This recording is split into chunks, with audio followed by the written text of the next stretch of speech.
pin plug cũng mang vô mà anh nhớ lướt pin pin rồi mà chọn ra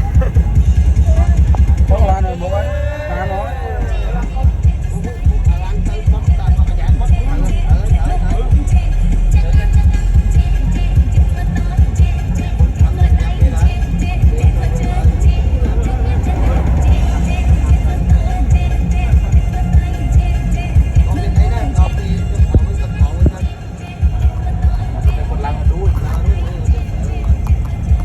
ta nói bên làng á thôi là thôi nhà ta bao nhiêu bên lâu chứ mình pakai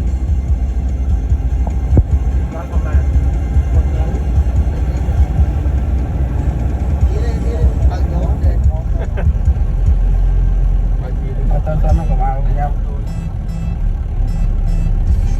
Hãy subscribe cho kênh Ghiền Mì Gõ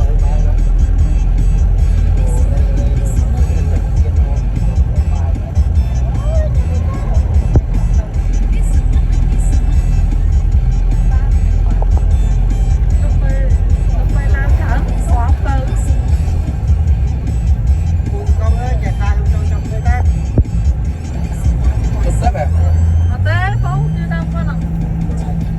lỡ những video hấp dẫn